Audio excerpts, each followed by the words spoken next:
Good day. You know, some people think they can do things. They're ready to start something new at at any moment. Some people won't even think about starting something new. And as a matter of fact, most people won't take that first step to do something new. They won't even consider it. And over the years, I've seen and heard a lot of different excuses for not starting out on a new adventure.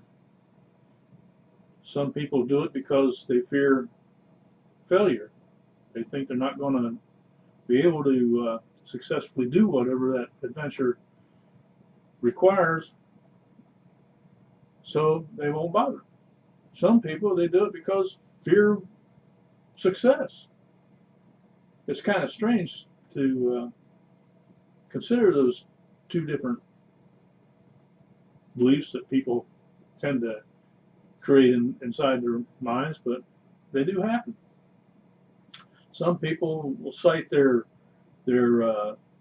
what they where they've been in life, the where they come from, saying it's not they're not good enough to do things, and I understand this is a valid belief, because you know it just happens that way. It's it's something though that when you really consider it, some people will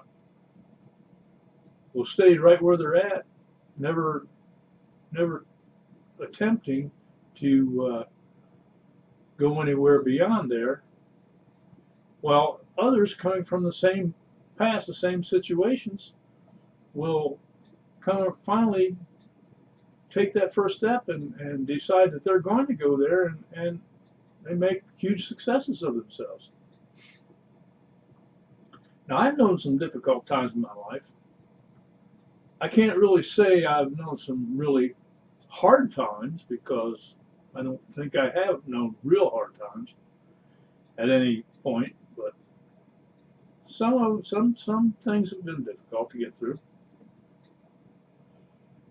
But I get there, I keep moving forward, and there's one particular incident in my life that I remember that actually had a big influence on deciding my whole future. See, back when I was probably 15 years old, I decided that I didn't need any more schooling. So one day I told my mother that when I turned 16, I was going to quit school, and I was going to go out on my own. Well, of course, she told Dad, and well, Dad was a big believer in education. He spent a lot of his years self-educating. About every evening, he'd come home from work and he'd sit down at the kitchen table, and he'd study a correspondence course, a home correspondence, and he did that for I know a lot of years, but it was good. It got him further. In fact, I remember him one time making the statement, you know, the more I learn, the more I earn, and he was right about that. I come to understand that statement later on. But after Mom told him that I said I was going to quit school, he come home from work one evening and said, "Joe, let's have a talk." So we sat down at the kitchen table, and we talked, and he pretty much outlined things. He gave me examples. It's kind of like making a list, sitting down and saying, okay, here's what's going to happen if you do this, and here's the thing, the options are that you'll have if you do this. And he sat down and he talked about, first of all, the kind of work that would be available to me if I did quit school. He said, sure, you can do that, quit school if you want, but what are you going to do for life? You know, you're going to Well, back then, at that time, um, there weren't a lot of fast food restaurants, and we were living in New Jersey at the time. But one of the big things that the non-educated people were able to do for a living was something like digging ditches, things like that. And that was the big point that he brought up. That kind of work, basically, uh, the labor. He said that's what you would have to look forward to. That and things much like that. And then he went on to talk about the opportunities that would be there if I continued my education. And he himself was a really good example of that, how he kept getting further and further ahead and getting promotions and such because he continued his education on his own. And of course, he didn't have backbreaking work. He for a while sat at a bench doing uh, assembly type work, and then he went on to do design type work, and he just kept moving upward. And they were good examples. And after I thought about that talk, I decided, well, maybe it wasn't such a good idea to quit school. So I didn't. I went ahead and I finished my schooling. And after I finished school, after I graduated from high school, that is, my father was sent by his company to Thailand to do some work.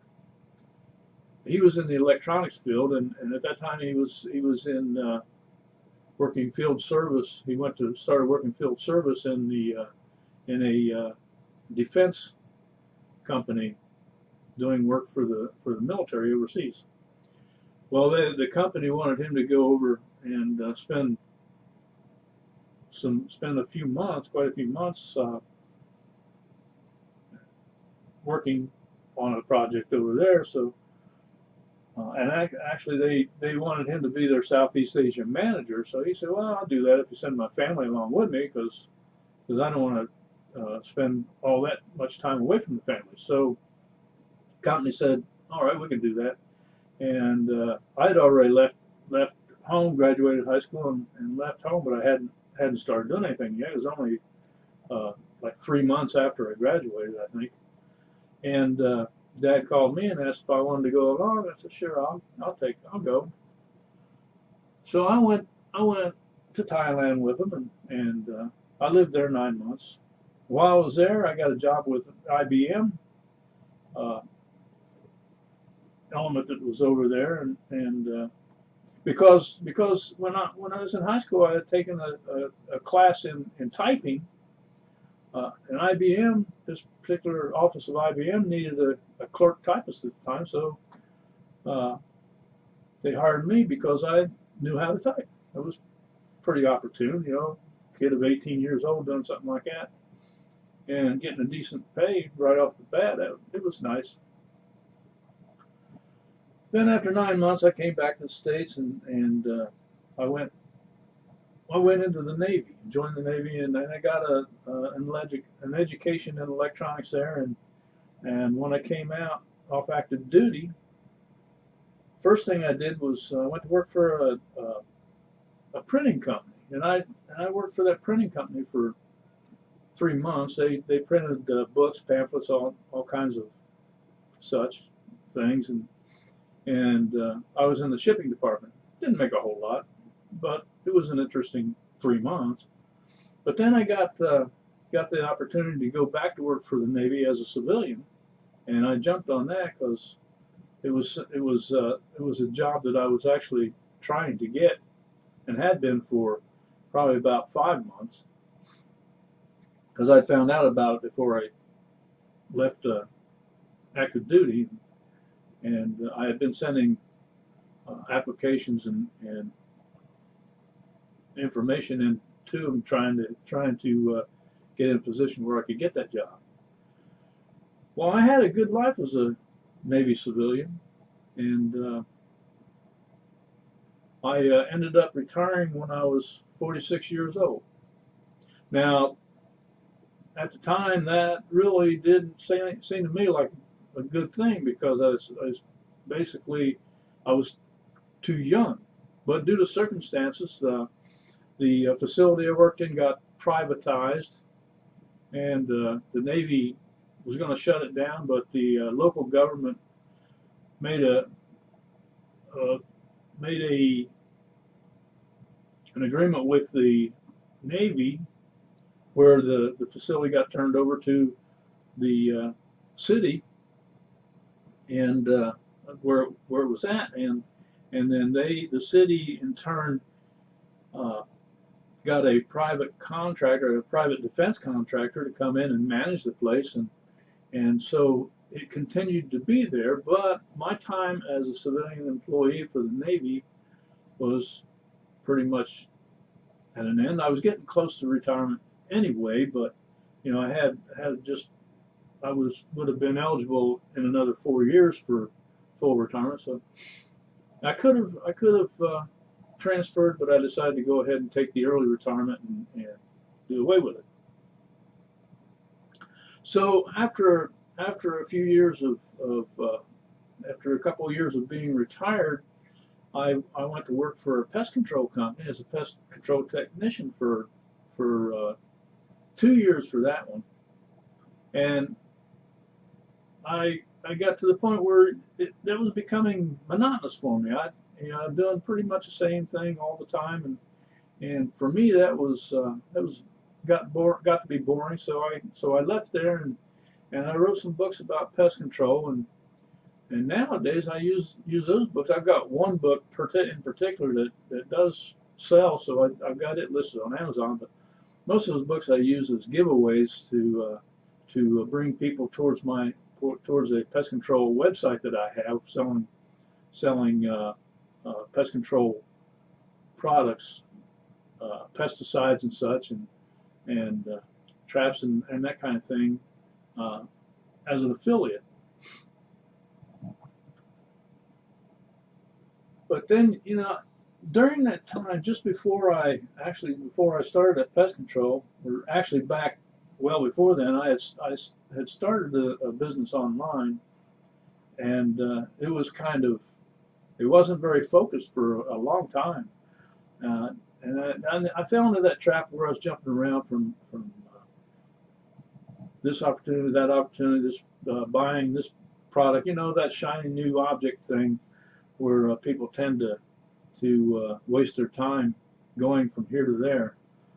But I finally got control, and the one major thing, the reason I first got interested in an online business is because I love to travel, and that had to be a stipulation. If I was going to do something, I had to be able to travel while I was doing it. I had to be able to do it from any place I happened to be, and so and I found out that you can do that online, and it makes things uh, for me more appealing for that type of business.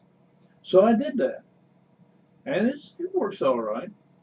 But these are the things, you know, because of that particular discussion with my father way back then, and because of the different places that led me through my life up until now, I got my own online business. But I came to that point. You know, I didn't say, I can't do that. Maybe once in a while I thought, well, should I? Maybe I can't do that. But then I turn around and I say, yes, I can do that. If somebody else can do that, I can do that. And so I took those steps over time to do those things that I felt I needed to do to get me from one point to the next point. And you know, not everybody lives life as good as I have. You know, a lot of people have their struggles, and they have all the things that happen that just really set them back and they think they can't get through. Some people have it. I never really had it that bad. I had a few times where I wasn't sure, but it wasn't as bad as some people I've known have had it. But then too, some of those people have come through that. They've conquered those experiences and turned their lives around. So, you know, it does. You don't have to. If something happens that you feel is really bad, you don't have to let it destroy you. You can get past that. There are a lot of people that have had it a whole lot better than me, and you know, that's all well and good. That some people have it okay, and they think that where they're at is fine for them, and that's great. I applaud them. If they're happy where they're at, then that's where they should be. But if you're not happy where you're at, then I suggest you take a good look at your life and find some opportunities that you can grab a hold of and run with and turn your life into something that you really want to be living, because it's out there. It really is. You know, like I say, some have had it worse than me. Some have had it better than me. But overall, to this point in my life, it's been pretty good. Have a great day.